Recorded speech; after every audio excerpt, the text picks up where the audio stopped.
안녕하십니까? 오늘도 행복한 하루를 맞이하시는 우리 성도님들 되기를 바랍니다.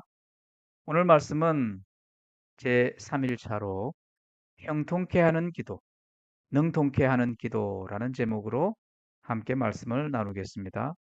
먼저 느헤미야 1장 11절의 말씀입니다.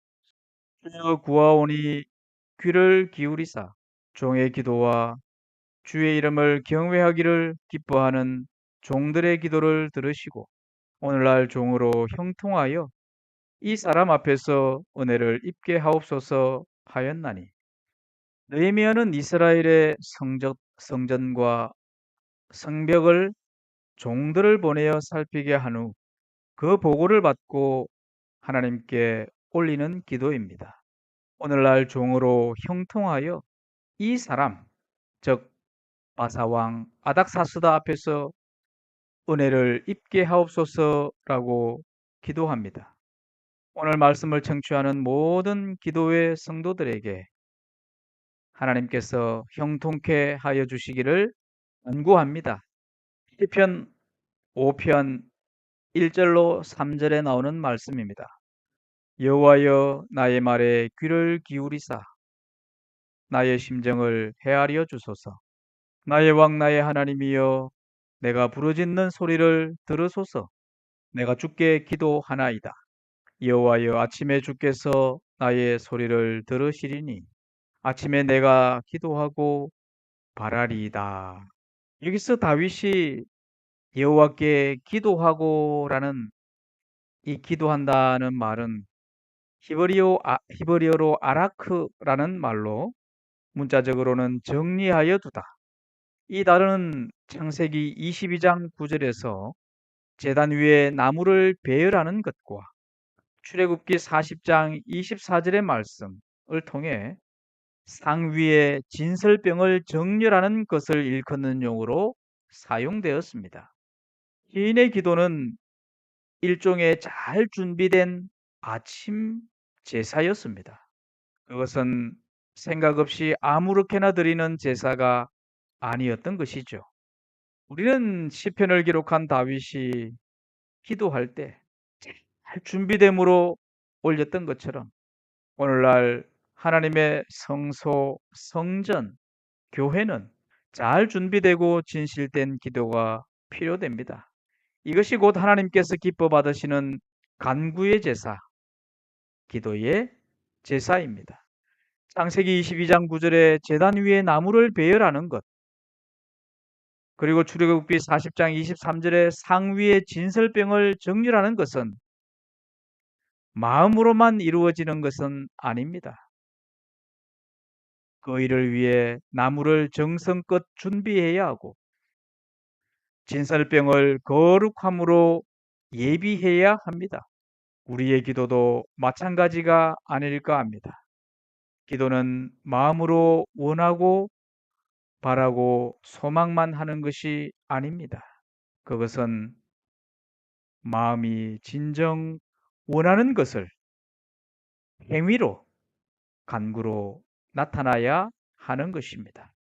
아침에 기도하였던 시인처럼 잠에서 깬 후에 우리의 의식의 첫 열매를 하나님께 바칠 제물로 드리는 습관을 배양할 필요가 있다고 권면하고 있습니다.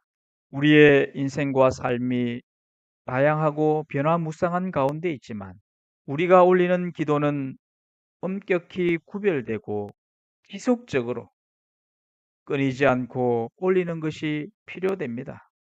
우리의 인생이 하나님과 교통하고 형통케 하시는 하나님의 응답하심을 확신하고 경험할 수 있는 분명한 것은 기도를 통하여 경험되어질 수 있습니다.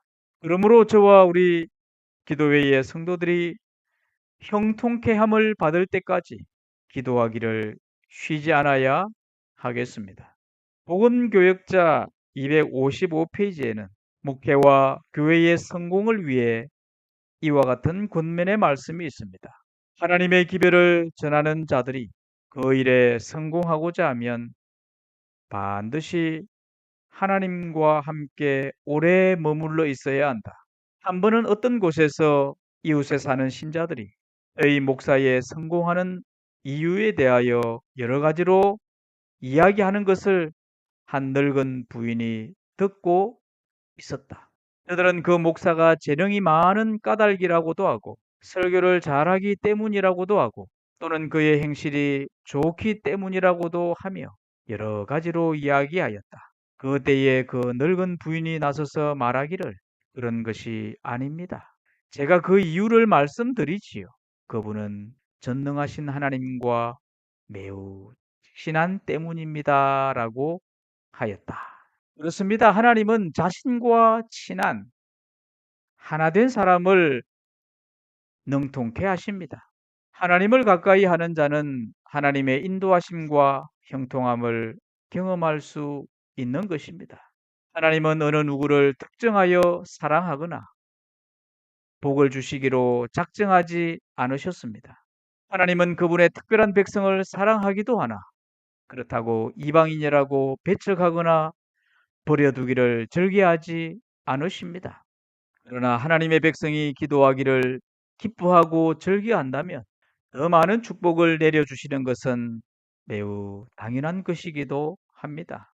오늘날에는 목회자도 교회도 성도들도 모두가 형통하고 성공하기를 바랍니다. 그렇다면 하나님 앞에 나아오기를 즐겨하고 게을리하지 말아야 할 것입니다. 복음교역자 255에서 256페이지 은밀한 기도라는 말씀에 보면 예수님의 생애는 끊임없이 하나님과 교통하며 항상 신뢰하는 생애였으므로 하늘나라에 대한 그분의 봉사에는 실패와 주저함이 없었다. 날마다 시험을 당하고 유대 관원들에게 반대를 받으신 그분은 기도로서 그 인성을 강하게 해야 할 것을 아셨다. 인류에게 유익을 끼치기 위해서 하나님과 교제하며 능력과 인내와 굳은 신념을 얻지 않으시면 안 되었다라고 말씀하고 있습니다. 우리 주님 예수님께서는 어느 한 조용한 곳에 머무르기를 기뻐하시는 분이 아니라 부지런히 사람들을 찾아 나서신 분이십니다. 주님은 천국의 말씀을 들려줄 준비를 갖추셨으며 병자들을 고칠 만한 기도의 능력을 가지신 분이셨습니다. 낙담하고 슬퍼하는 자, 병자들을 고치시고 슬퍼하는 자를 위로하시는 분, 자신을 위해서가 아니라 사람들을 위해 사는 분이셨습니다. 오늘 저와 우리의 삶도 주님과 같이 힘써 하나님의 잃어버린 사람을 찾아 나서는 삶이 되어야 할 것입니다. 그리고 형통케 하는 기도의 사람이 되기 위해서는 하나님을 갈망하십시오. 시편 42편 1절과 2절의 말씀에는 하나님이여 사슴이 시냇 물을 찾기에 갈급함 같이 내 영혼이 주를 찾기에 갈급하니이다.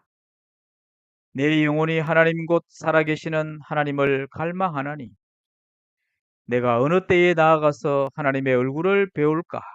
시편 42편은 다윗이 지은 애처로운 애가로 기록되어 있습니다. 여기서 다윗은 하나님을 갈망하나니라고 말씀하고 있는데 당시 다윗이 도망자 신세로 떠돌아다니던 땅이 여름철이 되어 몹시 덥고 종종 물까지도 부족한 곳이었다는 관점에서 볼 때 이 비유는 그 상황을 매우 생생하게 표현하고 있습니다. 그 많은 사슴들이 맹수들 때문에 몇 개밖에 안 되는 물 공급원에 접근하지 못하는 경우가 종종 있었다라고 말씀하고 있습니다. 그래서 갈망한다는 말은 울부짖으며 찾음과 같이 헐떡거리며 물을 찾는 것을 의미하고 있습니다. 오늘 저와 우리 기도의 성도들은 도망자 다윗의 신세처럼 살아계시는 하나님을 갈망하시는지요? 아니면 갈망할 일이 많이 없으신지요? 하나님은 우리의 마음에 갈망의 마음을 넣어주신 것 같습니다. 그렇게 하시는 이유는 살아계시는 하나님의 얼굴을 뵙고 찾게 하기 위함입니다. 그렇게 해야 내 영적 목마름이 채워질 것을 아시기 때문이겠지요. 그러므로 우리는 영적 목마름을 채워야 합니다. 그것이 생명수이신 그리스도께서 우리에게 제공하시고자 하는 축복입니다. 이제 산상보훈 20페이지에 나오는 말씀으로 오늘 아침 말씀을 가름하고자 합니다. 그리스도의 사랑을 한번 맛본 사람은 그 사랑을 더욱 많이 받고자 끊임없이 부르짖는다. 그래서 나누어 주게 되면 더욱 풍성하고 더욱 많이 받게 될 것이다.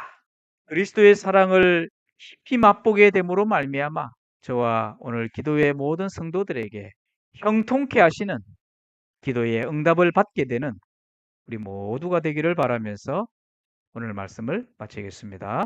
감사합니다.